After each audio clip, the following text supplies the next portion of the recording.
Bismillahirrahmanirrahim. Binniyatil ridha illah wa li husuli syafa'ati Rasulillah sallallahu alaihi wasallam wa li qadha'i hawaijina wa hawaijikum min hawaijid dini wad dunya wal akhirah wa li futuhi qulubina wa qulubikum wa qulubihim فتوح العارفين وفتوح العلماء العاملين والصالحين وعلى ما نووا بالسلفون الصالحون وإلى حضرة النبي المصطفى سيدنا ومولانا محمد صلى الله عليه وسلم وعلى آله وأصحابه أجمعين إلى حضرة سلطان العارفين سيدنا الشيخ عبد القادر الجيلاني رضي الله عنه وسيدنا الشيخ أبي الحسن علي الشاذلي رضي الله عنه إلى حضرة جميع مشايخنا الأحياء منهم والأموات خاصة حضرة مكيج علي جدي مكيج عبد الحميد مكيج الرئيسان مكيج عبد الكريم مكيج مرزوق دحلان مكيج والف الكتب التي تعلمناها وعلمناها سيدنا الإمام محمد بن إدريس الشافعي وإلى حضرة سيد الشيخ ناصر بن محمد بن إبراهيم السمرقندي رحمهم الله وأجركم الله. الفاتحة. أعوذ بالله من الشيطان الرجيم. بسم الله الرحمن الرحيم. الحمد لله رب العالمين الرحمن الرحيم مالك يوم الدين إياك نعبد وإياك نستعين اهدنا الصراط المستقيم صراط الذين أنعمت عليهم غير المغضوب عليهم ولا الضالين. رب اغفر لي ولوالدي وللمؤمنين آمين. إن الحمد لله نحمده ونستعينه ونستغفره ونعوذ بالله من شرور أنفسنا ومن سيئات أعمالنا. من يهده الله فلا مضل له ومن يضلله فلا هادي له. والصلاة والسلام على سيدنا ومولانا محمد صلى الله عليه وسلم صاحب الشفاعة وعلى آله وأصحابه ومن تبع هداه وسنته من يومنا هذا إلى يوم القيامة. سبحانك لا علم لنا إلا ما علمتنا إنك أنت العليم الحكيم. رب اشرح لي صدري ويسر لي أمري واحلل عقدة من لساني يفقه قولي آمين. أما بعد. Yang sangat kami hormati, kami muliakan segenap jajaran pengurus dan Dewan Kemakmuran Masjid Jami Al-Ikhlas, Komplek Bandar Sri Mas dan Aku Tahu. Yang juga sangat kami hormati, kami muliakan Bapak-bapak, ibu-ibu, hadirin wal hadirat, jamaah salat maghrib Masjid Jami Al-Ikhlas, kaum muslimin muslimat, mukminin mukminat, rahimana wa rahimakumullah wa asadakumullah. Bersyukur kepada Allah Subhanahu wa taala dengan ucapan alhamdulillahi rabbil alamin. Bersolawat dan bersalam kepada Rasulullah Muhammad sallallahu alaihi wasallam dengan ucapan doa Allahumma salli wa sallim ala sayyidina Muhammad wa ala ali sayyidina Muhammad. Mudah-mudahan kita semua benar-benar diakui oleh Rasulullah sebagai umatnya yang kelak di hari kiamah mendapatkan syafaatnya. Amin amin Allahumma amin. Bapak Ibu hadirin wal hadirat jamaah semuanya yang dirahmati Allah. Kajian rutin kita kitab Tanbihul Ghafilin, pembahasan masih dalam bab keutamaan menahan marah, keutamaan menahan emosi. Bismillahirrahmanirrahim. Qala al-muallif rahimahullahu ta'ala wa nafa'ana bihi wa bi ulumihi wa bi asrarihi wa bi anwarihi fid dharain amin. Wa rawa Abu Umamah al-Bahili radhiyallahu ta'ala an Rasulillah sallallahu alaihi wasallam annahu qala. Sahabat Abu Umamah al-Bahili ini sahabat yang Masya Allah pernah hidupnya diuji oleh Allah, sangat fakir, sangat miskin, sudah begitu banyak hutangnya. Diceritakan setelah jamaah sholat subuh, sebagian sahabat nunggu syuruk, lalu duhanan. Setelah itu meninggalkan masjid untuk melaksanakan aktivitas mereka masing-masing. Sahabat Abu Umamah ini pernah sampai di titik nggak berani pulang. Yang lain pulang, yang kerja di ladang, yang guru, yang ngajar dan seterusnya, dia nggak berani pulang. Akhirnya ditanya oleh Rasulullah, karena dilihat dari wajahnya nampak banyak masalah.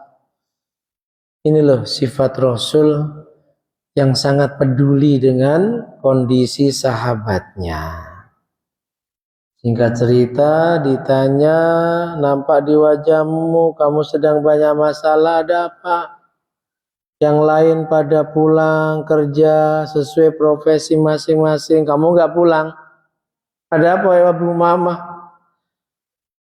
Lalu Abu Umamah bercerita, ya Rasulullah, saat ini Allah sedang mencoba diriku dengan cobaan fakir, miskin, banyak utang. Kalau aku pulang, penagih hutang itu sudah di rumah nunggu aku nggak berani pulang. Sampai akhirnya Rasulullah berkata, wahai Abu Umamah, maukah aku ajarin kamu amalan yang kalau kamu amalkan rutin tiap hari, maka Allah akan melunasi hutangmu meskipun bergunung-gunung hutangmu. Namanya benar-benar lagi pengen terentas dari kemiskinan, lagi pengen bisa melunasi hutang. Bala ya Rasulullah, sangat mau ya Rasulullah. Lalu Rasul mengajarkan tasbihnya para malaikat kepada Abu Umamah al-Bahili. Rasul perintahkan baca rutin setiap ba'da subuh. Riwayat yang lain setiap ba'da sholat qabliyah subuh. Baca rutin tasbih ini 100 kali, jangan pernah putus. Kalau kamu mau ngamalkan ini dengan serius, dengan sungguh-sungguh, dengan benar, dengan istiqomah, wahai Abu Umamah, meskipun hutangmu sebesar gunung Uhud, Allah akan melunasinya. Allah akan mudahkan segala urusanmu, lapang luaskan rizkimu sehingga kamu melunasinya. Lalu diajarkan tasbih subhanallah wa bihamdihi subhanallahil azim astaghfirullah. Bapak-bapak, ibu-ibu yang mungkin sedang punya masalah hutang, pengen segera lunasi, amalkan ini tasbih ini. Apa? Subhanallah wa bihamdihi subhanallahil azim astaghfirullah. Berapa kali? 100 kali. Kapan bacanya? Yang terbaik sesudah qobliyah subuh. Makanya harus bangun sebelum subuh, datang ke masjid awal qobliyah subuh baca. Atau kalau tidak bisa baca setelah qobliyah subuh, baca sesudah subuh. Berapa kali? 100 kali. Subhanallah wa bihamdi subhanallahil azim astaghfirullah. Diamalkan benar. Diamalkan benar oleh sahabat Abu Umamah Al-Bahili, dan dalam waktu yang tidak begitu lama sahabat Abu Umamah Al-Bahili wajahnya sudah nampak cerah. Yang tadinya nampak banyak masalah datang kepada Rasulullah itu sudah berubah. Lalu Abu Umamah berkata, "Ya Rasulullah, setelah tasbihnya malaikat rutin istiqomah aku amalkan, alhamdulillah Allah kasih kemudahan sehingga aku bisa melunasi semua hutangku."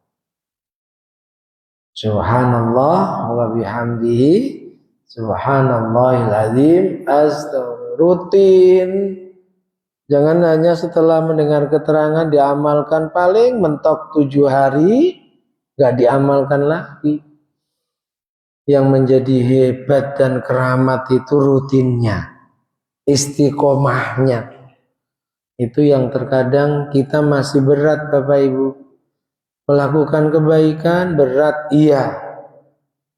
Tapi masih ada yang lebih berat dari hanya sekedar melakukan kebaikan. Apa itu? Istiqomah melakukan kebaikan. Lebih baik melakukan kebaikan tidak begitu banyak, tapi istiqomah. Sedikit, tapi istiqomah dibanding banyak sholat sunnah habis sisa 100 rakaat tapi sebulan hanya sekali.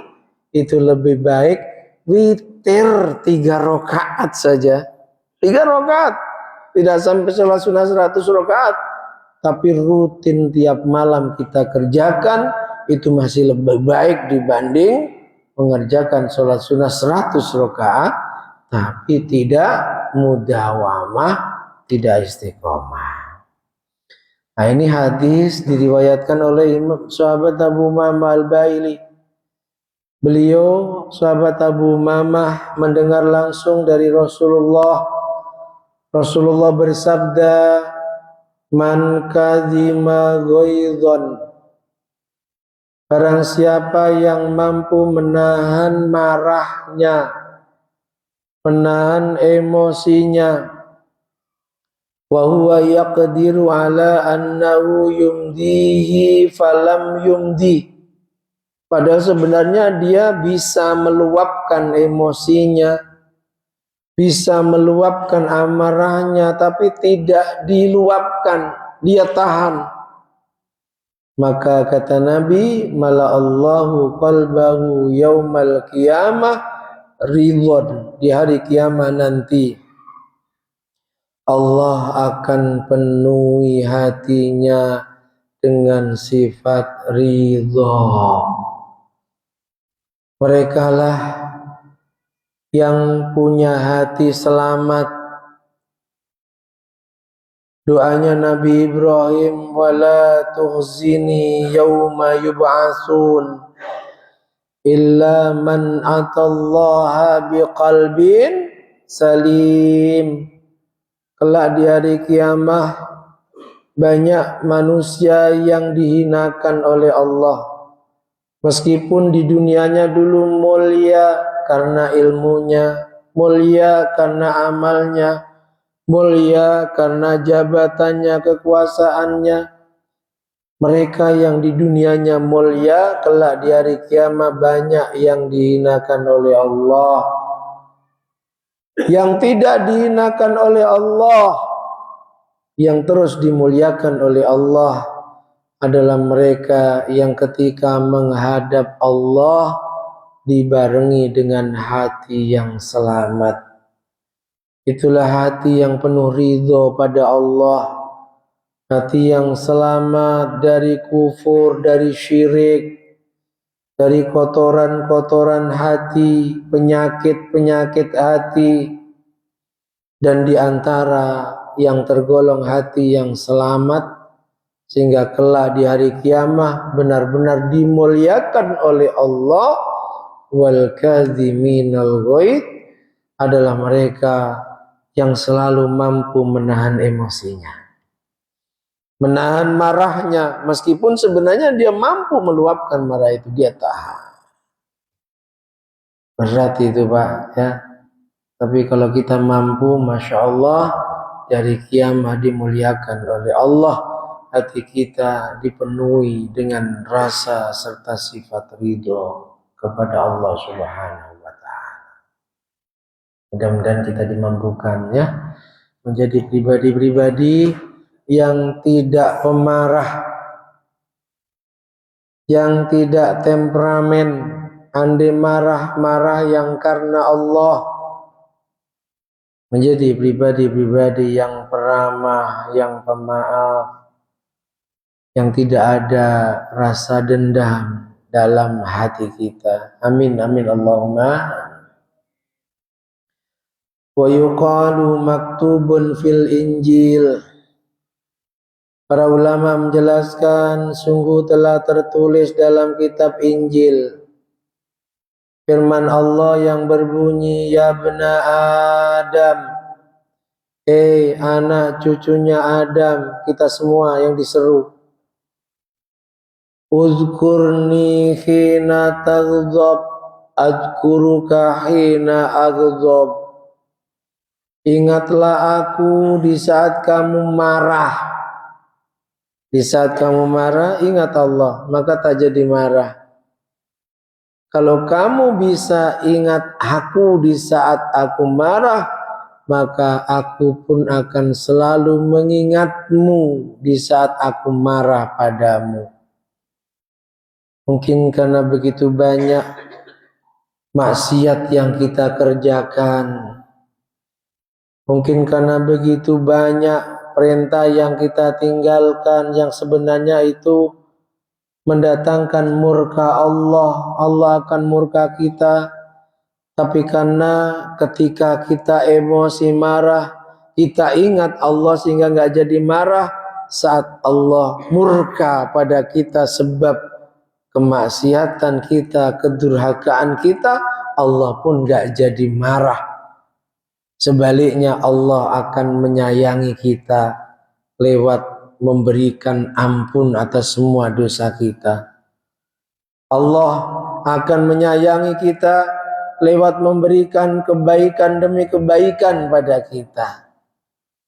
Kalau kita ingin, karena kita ini manusia biasa yang tidak bersifat maksum, sering sembrono, masih sering meninggalkan perintahnya Allah, melanggar larangannya, yang itu bisa membuat Allah murka. Kalau pengen murkanya Allah padam dan Allah ganti dengan kasih sayangnya, maka biasakan saat kita marah pada siapapun, tahan marahmu, tahan emosimu dengan memperbanyak mengingat Allah. Ini juga mudah-mudahan kita dimampukan. Amin Allahumma. Wa ruwiya an Umar bin Abdul Aziz. Umar bin Abdul Aziz cucunya Umar bin Khattab yang juga menjadi khalifah. Itu diceritakan pimpin Islam banyak kurang lebih 4 tahun. Tapi ketika Islam dipimpin oleh Umar bin Abdul Aziz, Masya Allah, tidak ada orang miskin, tidak ada peminta-minta, orang mengeluarkan zakat kesulitan karena semuanya makmur. Pemimpin yang sangat adil, mewarisi gaya kepemimpinan kakeknya Umar bin Khattab. Umar bin Aziz an-Nawqal li rajulin al-dhabahu. Pernah satu ketika ada seorang laki-laki yang membuatnya marah, membuatnya emosi. Entah masalah apa, laki-laki ini melakukan sesuatu yang membuat Umar bin Abdul Aziz itu marah. Apakah sebagai seorang pemimpin tertinggi Islam waktu itu lalu meluapkan kemarahannya pada rakyatnya tersebut? Tidak. Dia mengatakan, laula annaka aghdabani la aqabtuka fulan. Andai sungguh bukan karena engkau membuatku marah, aku benar-benar akan menghukummu. Tapi karena engkau membuatku marah, aku tidak mau menghukummu. Sebab aku menghukummu bukan karena memberlakukan hukum untukmu, tapi karena nuruti emosiku. Sampai seperti itu, Pak. Makanya seorang hakim, ya, seorang hakim itu tidak boleh memutuskan hukuman ketika dia sedang marah. Karena kalau orang itu sedang marah, dia tidak bisa melihat sesuatu itu secara adil. Betul ya? Tidak bisa melihat sesuatu itu dengan objektif. Ini yang dilakukan para khalifah. Di antaranya Khalifah Umar bin Abdul Aziz, ketika ada seseorang yang mestinya itu kena sanksi hukum, tapi ketika mau divonis oleh beliau untuk mendapatkan hukuman itu, lelaki tersebut melakukan sesuatu yang membuat Umar bin Abdul Aziz marah. Akhirnya Umar bin Abdul Aziz gak jadi memberikan sanksi hukum. Terus dilepaskan? Tidak. Nunggu nanti ketika sudah benar-benar gak marah, dikaji ulang lagi sehingga benar-benar objektif, baru dijatuhkan hukuman pada pelanggar-pelanggar tersebut. Sampai seperti itu. Andai kamu tidak membuatku marah, aku jatuhi hukuman sesuai pelanggaranmu. Tapi karena saat ini kamu membuatku marah, aku tak mau menjatuhkan hukuman padaku, sebab beliau teringat firman Allah, di antara ciri hamba yang bertakwa yang layak masuk surga adalah wal kadhiminal ghaid, hamba yang selalu mampu menahan emosi dan amarah. Nih, akhlak yang perlu kita tiru. Wa dzukira annahu, suatu ketika juga diceritakan Umar bin Abdul Aziz, ini cerita ketika beliau menjadi khalifah ya.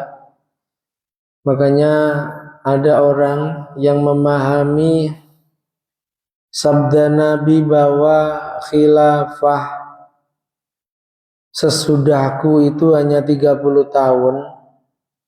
30 tahun itu kalau dihitung dari Abu Bakar sekian tahun, Umar sekian tahun. Abu Bakar hanya 2 tahun meninggal beliau. Umar yang agak lama 12 tahun meninggal dibunuh Abu Lu'lu'. Utsman juga agak lama sampai di zamannya mulai Umar dilanjutkan Utsman, ini ekspansi perluasan wilayah Islam besar-besaran. Ini juga meninggal dibunuh oleh para pemberontak. Sayyidina Ali meninggalnya pun juga dibunuh. Pembunuh Sayyidina Ali siapa? Abdurrahman bin Muljam. Siapa Abdurrahman bin Muljam? Pemabuk kah? Tidak. Tukang judi kah? No. Pembunuh kah? Sama sekali tidak. Abdurrahman bin Muljam diceritakan qaimul lail wa shaimun nahar. Ahli sholat malam, ahli puasa sunnah, hafal Al-Quran. Di zamannya Khalifah Umar bin Khattab ketika wilayah-wilayah yang sudah ditaklukkan oleh pemerintahan Islam butuh guru Quran, yang diutus Abdurrahman bin Muljam. Gara-gara apa? Gara-gara politik. Mulai dari zamannya Umar terbunuh juga gara-gara politik. Perebutan kekuasaan. Utsman apalagi yang dinilai oleh para pemberontak, Utsman ini benar-benar KKN. Karena banyak yang dijadikan gubernur itu masih saudara-saudaranya. Masya Allah. Ali. Plus Sayyidina Hasan yang hanya berapa bulan. Plus Umar bin Abdul Aziz, cucu Sayyidina Umar bin Khattab, yang kurang lebih 4 tahun. Ini jumlahnya ada 30 tahun. Sesuai dengan sabda Nabi. Nah, khilafah yang terakhir nanti dipimpin oleh Al-Imam Mahdi yang akan memimpin dunia ini kurang lebih 9 tahun. Dia cucunya Rasulullah yang sekarang masih tersembunyi keberadaannya. Namanya sama dengan nama Rasulullah. Nama bapaknya juga sama dengan nama bapaknya Rasulullah. Namanya sama Pak? Muhammad bin Abdullah. Itulah Imam Mahdi Al-Muntadhar.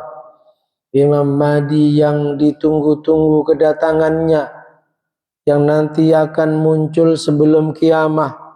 9 tahun mimpin dunia adil, makmur. Lalu datang Dajjal membunuh Imam Mahdi. Dunia penuh fitnah. Lalu ini tanda-tanda kiamat kubro. Nabi Isa diturunkan dari langit. Mendaratnya di mana? Mendaratnya di salah satu menara masjid yang ada di Damaskus, Syria. Apa misinya? Membunuh Dajjal. Ini tanda-tanda kiamat kubro. Satu ketika Umar bin Abdul Aziz melihat orang mabuk. Orang mabuk. Farada ayyakhudau. Karena hukum yang berlaku hukum Islam, ketika ada orang mabuk, mabuknya terang-terangan, banyak orang menyaksikan, maka harus dihukum.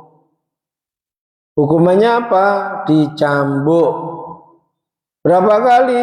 80 kali. Kalau orang merdeka. Kalau budak, separuhnya. Fasyata mau syukron. Ketika mau dicambuk, namanya juga orang mabuk. Namanya juga orang mabuk ini mencaci maki Khalifah Umar bin Abdul Aziz. Dicaci maki sampai luar biasa. Falamma syatamahu roja'a Umar. Ketika dicaci maki yang luar biasa, padahal tinggal mencambuk, diurungkan, gak jadi dicambuk. Semua orang yang menyaksikan ini jadi heran, jadi bingung. Wakila lalu ditanya Khalifah Umar bin Abdul Aziz, ya Amirul Mukminin, lamma syatamaka taraktahu. Kenapa saat engkau mau menghukum si pemabuk itu lalu engkau dicaci maki, gak jadi kamu hukum? Kenapa? Qala, jawaban beliau, li'annahu aghdhabani. Aku nggak jadi nyambuk dia, nggak jadi ngukum dia karena dia telah membuatku marah. Walau azzartu lakana dzalika li ghadbi nafsi. Kalau aku mencambuk dia, aku khawatir aku memberikan hukuman berupa cambukan padanya ini karena nuruti marahku. Insyaallah. Karena nuruti emosi ke wala uhibbu an adriba musliman lihimyati nafsi. Maka aku nggak mau kalau sampai aku menghukum saudara muslimku hanya karena nuruti panasnya nafsuku. Nggak jadi dicambuk. Bukan kok kemudian dilepas, dicambuk lain waktu saat beliau sudah tidak emosi, tidak marah. Karena beliau sangat khawatir jangan-jangan aku menghukum dia nuruti marah dan emosinya. Wal kadhiminal ghaidh. Orang-orang yang patut kita contoh akhlak mulianya, mampu menahan amarah, mampu menahan emosi. Warwiyan Maimun bin Bahran, ada lagi riwayat Maimun bin Bahran. Ini orang yang sangat kaya di zamannya. Anna jariyah lahu ja'at bimirqah. Suatu ketika Maimun bin Bahran ini punya budak perempuan. Suatu ketika budak perempuannya ini pengen menghidangkan masakan kepada Maimun bin Bahran. Masakannya berupa kuah, entah apa isinya nggak dijelaskan. Jalan kepada tuannya bawa kuah yang masih panas. Qadarullah fa'asarat, kepleset. Ketika kepleset, akhirnya kuah yang dibawanya tumpah dan menumpai Maimun bin Bahran. Farada Maimun ayyadribaha. Marah Maimun bin Bahran sehingga Maimun bin Bahran ingin memukulnya, memukul pembantu perempuannya tadi. Lalu pembantunya tadi berkata, ya maulaya istamil qaulallahi ta'ala wal kadhiminal ghaidh. Melihat tuannya marah diingatkan, wahai tuanku, amalkanlah firman Allah wal kadhiminal ghaidh, bahwa di antara ciri hamba yang bertakwa yang telah disiapkan surga itu mereka yang mampu menahan marah. Gak jadi marah akhirnya. Maimun bin Bahran berkata, qad fa'altu, ya aku amalkan, aku gak jadi marah padamu. Faqalat, pembantu perempuannya ini ternyata orang pinter. Jadi setelah dimaafkan, dia berkata lagi, ya maulanya i'mal bima ba'dahu. Wahai tuanku, tolong juga amalkan ayat sesudahnya. Ayat sesudahnya apa? Wal afina 'anin nas. Ciri orang yang bertakwa yang dijamin surga, mereka yang mau memaafkan kesalahan orang lain. Tolong amalkan ayat itu juga. Maimun bin Bahran pun nuruti. Faqad afauti. Ya sudah, aku maafkan kamu. Pembantu perempuannya berkata lagi, faqalat i'mal bima ba'da ya maulaya. Wahai tuanku, amalkan lagi ayat sesudahnya. ayat sesudahnya. Wallahu yuhibbul muhsinin. Allah itu mencintai hamba-hambanya yang suka berbuat baik. Berbuat baiklah padaku, wahai Tuanku. Faqala Maimun, ahsantu ilaiki fa anti khurrah liwajillah. Sudah. Kamu mulai saat ini merdeka. Masya Allah. Sudah numpai pakai kuah. Yang mestinya Andi marah itu ya wajar, wong seorang juragan. Tapi karena pembantu perempuannya ternyata pinter, didalili, akhirnya nggak jadi marah. Terus memaafkan. Sesudah itu didalili dengan ayat wallahu yuhibbul muhsinin. Allah sangat mencintai, Allah selalu mencintai hamba-hambanya yang berbuat baik. Akhirnya tuannya pun melakukan kebaikan. Apa kebaikannya? Dimerdekakan budak perempuannya itu. Alhamdulillah. Nah, kalau kita semisal kerja pada seorang tuan yang seperti ini, bersyukurlah. Masya Allah, itu orang-orang yang benar-benar diridhai Allah Subhanahu wa Ta'ala, yang dimuliakan dunia sampai akhiratnya oleh Allah Subhanahu wa Ta'ala. Hadis berikutnya Nabi katakan, kalau ingin bisa merasakan lezat dan nikmatnya iman, maka lakukan 3 perkara. Kita lanjutkan pada pertemuan berikutnya ya. Suaranya lagi habis ini. Kemarin hujan-hujan. Ternyata faktor U itu ya memang harus kita akui ya. Kalau dulu 10 tahun yang lalu hujan-hujan ya tak ada masalah. Kena hujan sedikit saja ini problem. Demikian, semoga bermanfaat dan bisa istiqomah kita ngaji bareng di masjid ini. Wallahu a'lam bishawab. Al-Fatihah.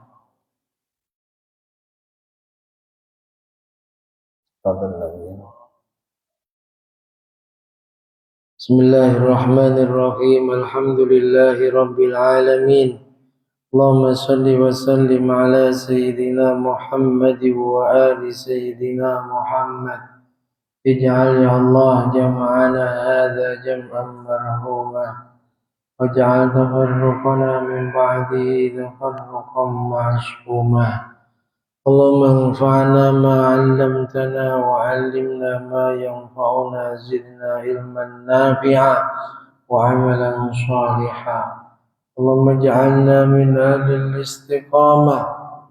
اللهم اجعلنا من أهل الاستقامة وارزقنا حسن الخاتمة.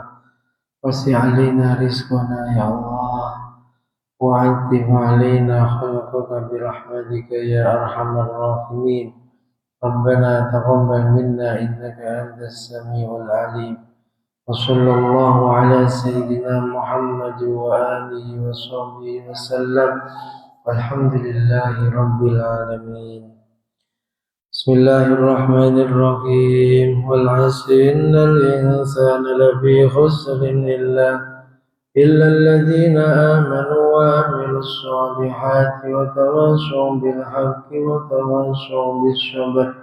سبحانك اللهم وبحمدك أشهد أن لا إله إلا أنت أستغفرك وأتوب إليك.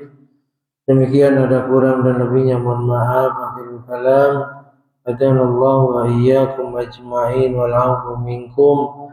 Assalamualaikum warahmatullahi wabarakatuh. Sallu ala Nabi Muhammad.